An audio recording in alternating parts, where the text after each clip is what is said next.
Julien, vous nous accueillez ici dans votre nouvel atelier, Ouais, tout récent, qui vous permet de faire en particulier des grands formats. Euh, en commençant par le commencement, est-ce que vous pouvez nous parler un peu de quelques thématiques que vous abordez, et en euh, particulier l'actuelle? ouais. Eh ben, c'est simple. Je travaille soit du paysage, soit du portrait assez serré, et parfois les deux. Voilà, ça c'est la grande trame, voilà, du paysage ou du portrait. Et ici, ce sont des paysages Et ici, de bord de mer? ici, ce sont les paysages de bord de mer que c'est une série que j'ai commencé donc il y a 1 mois et demi, 2 mois à peu près, et que je travaille exprès pour par rapport à l'invitation de venir exposer à Cap-Royan. Ah, quel honneur! Voilà. Donc Donc, c'est ouais, exposé à un endroit qui est le motif de exactement, votre peinture exactement, actuelle. ouais. Et en fait, je travaille souvent comme ça, c'est-à-dire que j'aime beaucoup, à partir du moment où je suis invité à venir faire une exposition dans un lieu, j'aime beaucoup en fait, au lieu de prendre des tableaux que j'ai déjà faits et créer une architecture et créer une exposition, j'adore travailler pour l'événement. Donc souvent c'est un petit peu dans l'urgence et j'aime bien aussi cette idée de il faut aller vite parce que on n'a pas beaucoup de temps, on a 2 mois, 3 mois pour créer quelque chose. Mais j'aime bien, oui, j'aime bien en fait faire spécifiquement pour le lieu. C'est quelque chose qui me maintient dans une dynamique de travail que j'aime. Voilà, C'est une impulsion artistique, une impulsion de vie. c'est ça. À la fois, je suppose que pour les formats, j'en vois des grands. Oui, Or, vous avez bien vu Cap-Royan peut accueillir quelques grands ouais, formats. c'est ça. Hein. Et puis, en même temps, Royan, vous le découvrez pas. Non. Vous y avez déjà passé, non? Oui, ouais. J'y suis déjà passé. Bah déjà, j'y suis passé beaucoup de fois quand j'étais petit parce que j'ai passé toutes mes vacances d'été à Ronces-les-Bains. Donc c'est pas loin du tout. Donc du coup, il y avait des allers-retours sur Royan, sur voilà pour aller se promener et tout ça. Après, j'y suis retourné pour mes études je me souviens plus, 96 peut-être. Ça doit être ça ou 98 où j'ai fait un CAP de peinture décoration faux bois faux marbre au lycée Champlain. Ils avaient une petite section peinture comme ça, peinture déco. Donc j'ai fait 1 an là-bas. Voilà. Vous savez que Georges Braque était un spécialiste du faux marbre Uhum. et que ça lui a bien réussi. Ok. Je vous souhaite La la même même, chose. oui, la même chose. Oui, oui. Donc, Royan, les thèmes. Il y a quelques années, il y avait quelques tableaux sur la Grande Côte. Oui, la côte sauvage, Roche-les-Bains, Côte Ronces-les-Bains, la Sauvage. côte sauvage, ouais, c'est ça. Donc, ceci à voir avec cela. Ceci à voir avec cela, ouais, complètement. Mhm. Et c'est un thème que j'aime beaucoup travailler et que j'avais pas travaillé depuis, à mon avis, au moins 3 ans, parce que j'avais délaissé pour plus de portraits ou j'étais dans une autre recherche. Et finalement, du coup, l'invitation de Cap-Royan, ça me remet dans les plages. Et c'est marrant parce qu'en fait, les automatismes que j'avais reviennent très vite avec le fond, mer, ligne d'horizon, la plage en bas, etc., etc. C'est, ouais, je suis assez content d'y retourner d'ailleurs. Et vous avez tendance à peindre le thème des plages presque au ras du sable. Ouais, comme Une si ligne j'y d'horizon étais. très basse, Mhm. comme si vous étiez allongé presque sur la serviette. C'est ça, c'est ça. C'est l'idée. En fait, je suis spectateur de la plage, voilà, et je regarde les gens courir, se détendre, crier, jouer, voilà, se Et, baigner. et même qu'on a parfois du mal à voir la mer elle-même, Mhm. puisque devant vous, vous avez les autres baigneurs. C'est ça, c'est Hein. ça. Donc c'est une vraie vie de plage et non pas une espèce de rêverie de paysage romantique. Mm. Mm, oui, c'est vrai, c'est vrai. Hein. Alors tout cela avec plein de couleurs. Tout ça avec plein de couleurs, forcément, parce que la plage est pleine de couleurs, parce que la vie est pleine de couleurs et que je saurais pas faire de la peinture sans couleurs. Enfin, j'ai eu su faire quand j'étais plus jeune, mais oui, la couleur, je trouve ça hyper intéressant. Oui, en parlant de couleurs, quand je vois votre peinture, j'ai l'impression qu'il s'est passé un siècle d'avant-garde Mhm. qui a commencé grosso modo par l'abstraction et le cubisme de Picasso. Mais je me souviens d'une phrase lue de Pierre Bonnard qui disait: il serait envisageable qu'il y ait une suite à ma peinture autour de la puissance et l'expressivité de la couleur. Mhm. Mais je pense qu'on est parti sur autre chose parce que Picasso et Braque ont inventé le cubisme et que c'est donc une page nouvelle de l'art et que cela fascine tout le monde. Et en voyant votre peinture, j'ai eu l'impression qu'on saute un siècle et qu'on se retrouve là dans une espèce de développement de la peinture de comment dirais-je, de Pierre Bonnard, Mhm. mais aussi de Matisse. Est-ce que ce que je vous dis là vous dit quelque chose ou pas? Pierre Bonnard, je sais pas parce que j'ai pas beaucoup bossé sur ce sujet-là. Par contre, Matisse, oui, je me rends compte au fur et à mesure que je discute avec les gens que ça revient souvent dans les discussions. Il y a quelque chose de Matisse qui existe dans mon travail et ça me dérange pas du tout parce que c'est un travail que j'aime beaucoup et qui me parle, oui. Surtout dans les histoires de découpage, voilà, comment, de motifs et tout ça. C'est vraiment quelque chose qui me plaît beaucoup. Pas seulement des motifs, comment dirais-je, comme ceux qui sortent à la fin de ces ciseaux, Mhm, qu'ils mhm. découpent dans la matière même, mais aussi le rapport à la couleur, Ouais. à la figuration aussi, Mhm, hein. mhm. Parce que le cubisme a amené in fine, par un autre chemin à l'abstraction, Oui, oui, c'est vrai, c'est hein. juste. Et donc là, c'est un retour de la figuration. Oui. Moi, j'ai l'impression que après des décennies et des décennies où l'art important était automatiquement abstrait, Mhm. c'était l'abstraction qui allait dans les musées, que nous assistons maintenant depuis les années 80 à un retour de la figuration contemporaine, Oui, avec la figuration libre, évidemment, oui. dont vous êtes très jeune pour l'avoir fait, Mhm. hein, mais qu'il y a un renouveau du travail sur la couleur et de la figuration, et beaucoup d'artistes sont, à mon avis, américains ou africains. Oui. Est-ce que vous les connaissez? Est-ce que vous sentez une fraternité avec eux ou pas? Pas forcément, pas forcément. Moi, vraiment, je pense que j'essaye de tracer mon sillon sans justement regarder trop ce qui se fait autour de moi. J'essaye de rester concentré sur ce qui m'anime en fait. Voilà.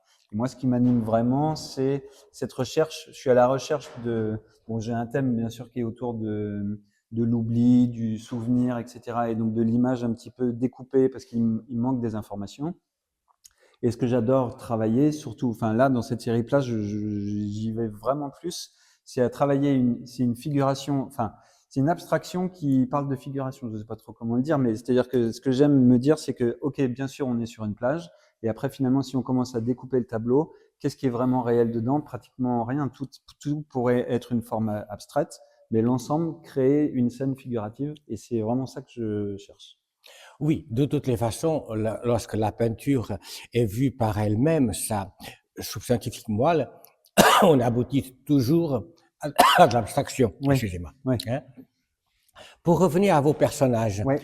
est-ce qu'on pourrait regarder un peu ces personnages qui sont la série que vous avez fait juste avant, Ouais, c'est ça. hein? Ça, c'est hiver 2025, donc début d'année.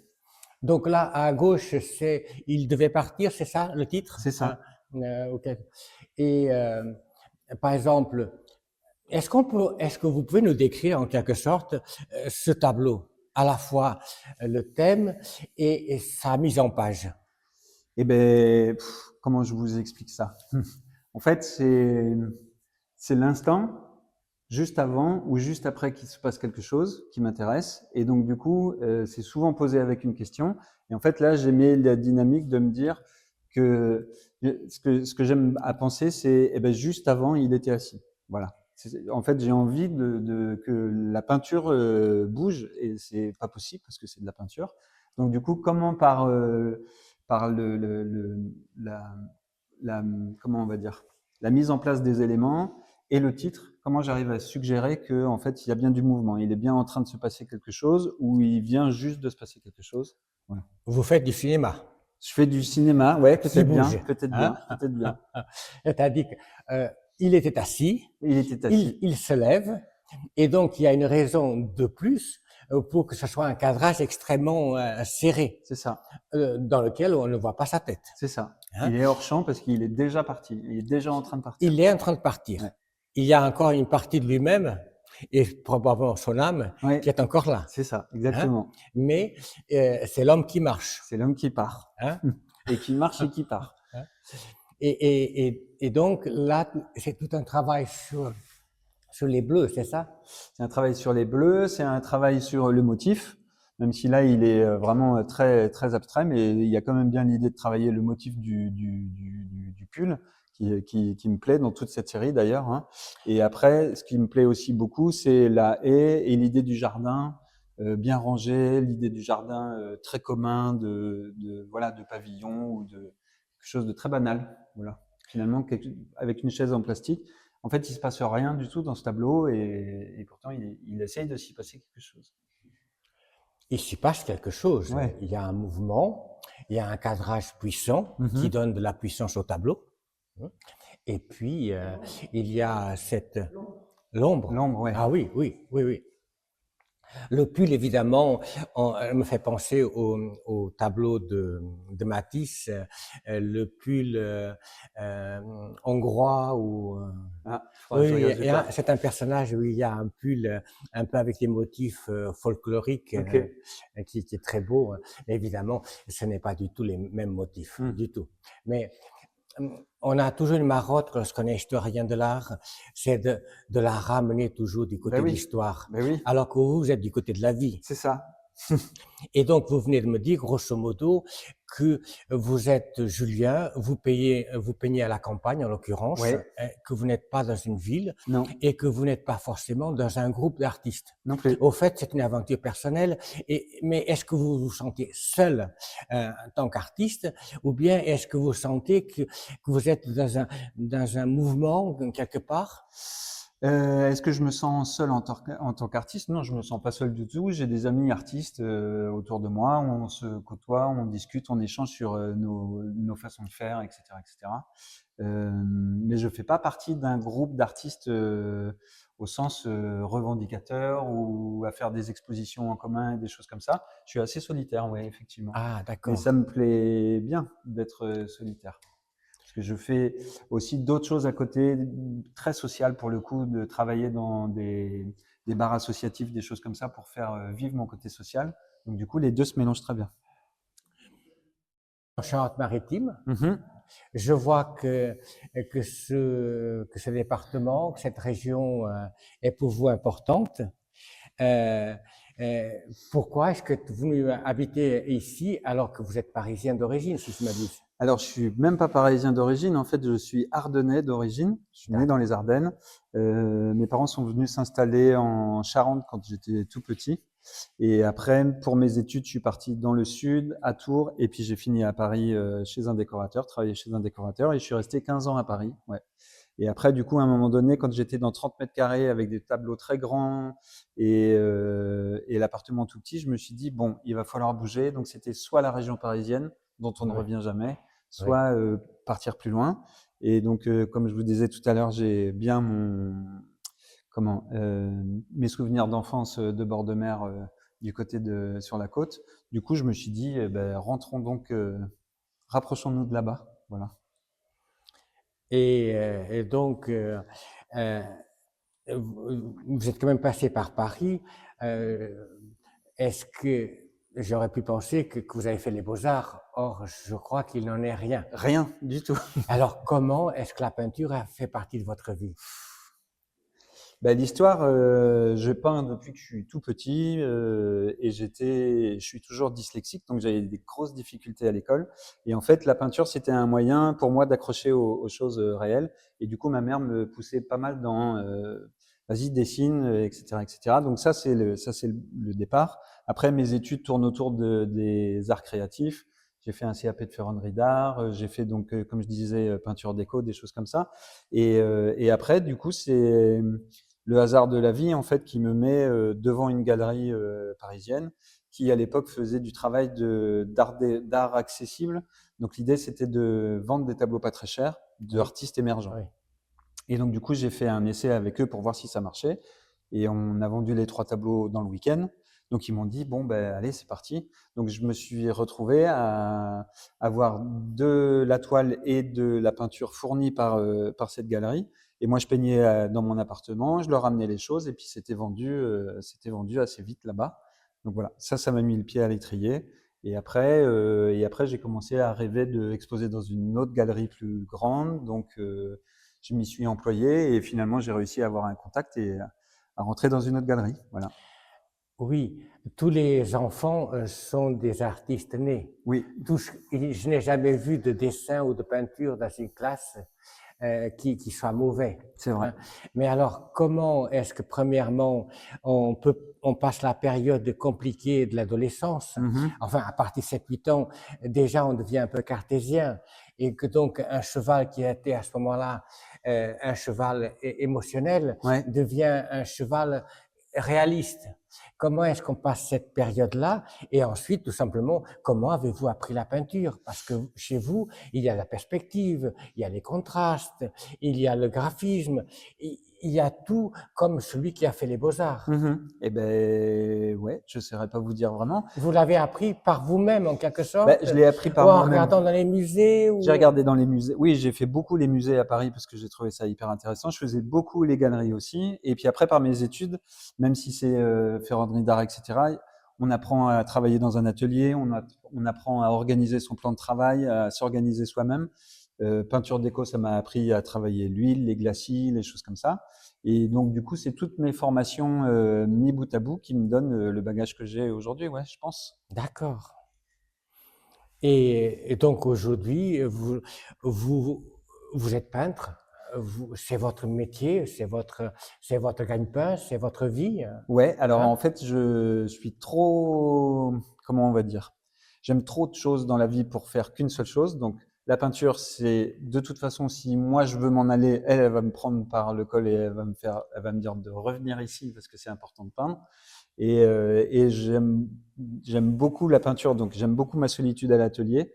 Mais j'ai des moments où il faut absolument que je m'en extrais et que je me sociabilise. Et donc, du coup, j'aime travailler avec les autres sur des projets associatifs, des choses comme ça pour exister autrement que seul dans l'atelier. Voilà. Et tout ça fait quelque chose que j'aime beaucoup, oui, un ensemble qui se tient bien. Donc vous avez différents tempos dans votre vie, à la fois la solitude de l'atelier indispensable, C'est ça. parce qu'il faut du temps pour réussir ces tableaux ou pour les rater, Oui, ou, exactement. n'est-ce pas? Et Exactement. puis et vous avez aussi en même temps besoin, on ne peut pas vivre seul. L'être humain est un être social, Oui, hein? oui, Et donc vous êtes un touche-à-tout, quoi, c'est ça. aussi bien de la tête que de la main. C'est ça, c'est ça. C'est-à-dire que je peux peindre, je peux faire du béton, je peux discuter avec des gens, enfin voilà, je peux faire pas mal de choses. Alors, je crois que vous avez acheté une nouvelle maison, que vous l'avez, comment dirais-je, réhabilitée. Ouais. Elle était en mauvais état, si je m'abuse. Ah oui, oui. Alors, vous y avez passé quoi, un an pour 3 ans. 3 ans. Ouais, 3 ans. Et comment est-ce que 3 ans après, je suppose que pendant les 3 ans, vous avez peint beaucoup, beaucoup, beaucoup moins. C'est juste. Et comment est-ce que vous n'avez pas perdu la peinture? Ou Comment j'ai qu'elle est pas venue peur? vous rattraper? Eh ben c'est ça, c'est qu'elle finit toujours par venir me rattraper. Et puis quand les travaux de la maison ont commencé à arriver au bout, j'avais une partie atelier qui était dédiée à ça. Et puis donc instinctivement, ben, je me suis installé dans le nouvel atelier. Et puis j'ai commencé à reproduire des choses. Et il y a quelque chose qui est très marrant, je trouve, dans la vie, c'est que à partir du moment où je reprends à peindre, eh ben, tout de suite l'extérieur me rapporte du contact ou des choses ou une opportunité ou mon galeriste qui me dit alors qu'est-ce qui se passe, on fait quelque chose. Voilà. Oui, c'est comme si on se disait, ça y est, je suis à nouveau disponible. Exactement. Hein? Et donc la vie est pleine de choses, des concomitances. C'est ça, elle sait ce qu'elle fait. En tout cas, nous sommes très heureux de vous accueillir à Royan et puis de continuer comment dirais-je, à être en rapport avec nos fidèles. Il Mhm. y en aura beaucoup. Il y aura aussi peut-être les vôtres, Oui, qui j'espère bien. viendront Là, vous, ça va être une explosion de couleurs. Oui, Comment allez-vous être accueillis? Très bien. j'espère.